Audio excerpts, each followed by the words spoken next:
Cristiano Ronaldo is pillory for joining Saudi Arabia's Al Nassr team in the biggest money deal in football history. He'd sold out, they said. At worst, he trashed his legacy by sports washing the brutal Saudi regime. Lionel Messi, we were assured, would never do that. Well, now it looks like Messi, his closest rival in the greatest of all-time contest, although I think Ronaldo edges him, will be following him to the Desert Kingdom. Reports suggest the World Cup winner is about to sign a £500 million deal with the rival team Al Hilal. So are these legends sports washing a brutal regime, or are they just banking the bumper payday they deserve after stunning careers and doing what many footballers have done, going and playing in a different country at the twilight end of their football lives? And joining me now is the boxing promoter Frank Warren, and by the human rights lawyer and former managing director of Leeds United, David Haig. Well, welcome to both of you. Frank, it's a very emotive issue, this. I remember when Ronaldo, obviously I remember it because I'd done the interview which led to him going there, but I interviewed Cristiano, that's why he left United,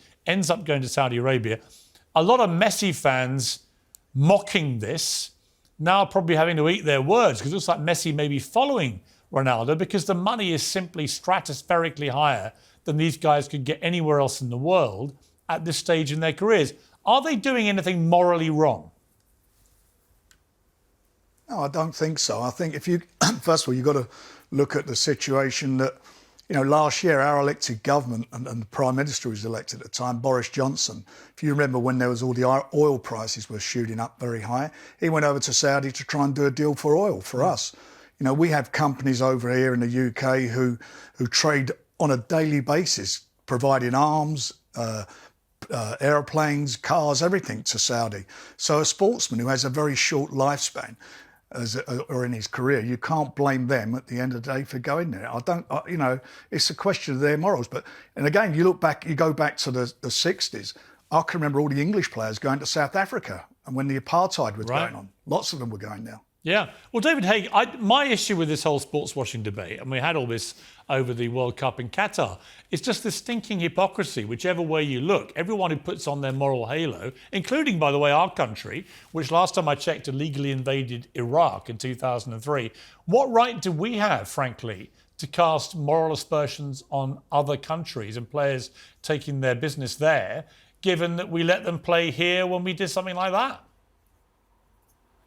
Well, good evening, Piers. I mean, I certainly agree with you. There is an awful lot of human rights hypocrisy in football as well. When you look at how we deal with, for instance, Russians owning football clubs at the moment compared to Gulf dictatorships, and that's something that you see. And I agree with Frank when he says you can't blame people like Lionel Messi for going to these countries. But as a human rights lawyer, of course, I would want them to use the fact that they are going there to help improve the human rights records in those countries and cast a spotlight on the human rights abuses, of which there are many. But do you not think that people like Ronaldo and Messi, because of their global fame, and they're two of the most followed people on social media in the world, Ronaldo's number one, and I think Messi's number two on Instagram, that just by going there and living there and playing sport there, they cast an unbelievable light on these countries. We saw that with Qatar.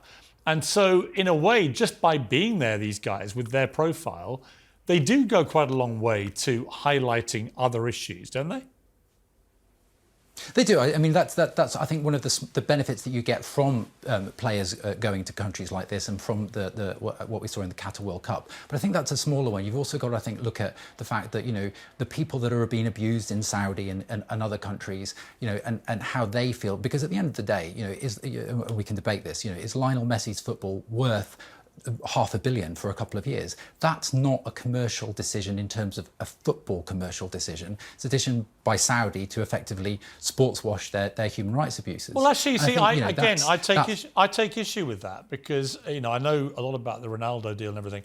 I don't really think that's what they're paying for. They're paying to grow football in Saudi, which we know from the Qatar World Cup how well a lot of football in that region is now going. Teams like Morocco and others, they want to grow Saudi football to make them proper world players. I really don't think that their main reason for doing this and paying these guys all this money is to sports wash their regime or to somehow improve the world's view of their human rights. I think it's simply they want to make Saudi and other countries in the Middle East top of the world for putting on sport.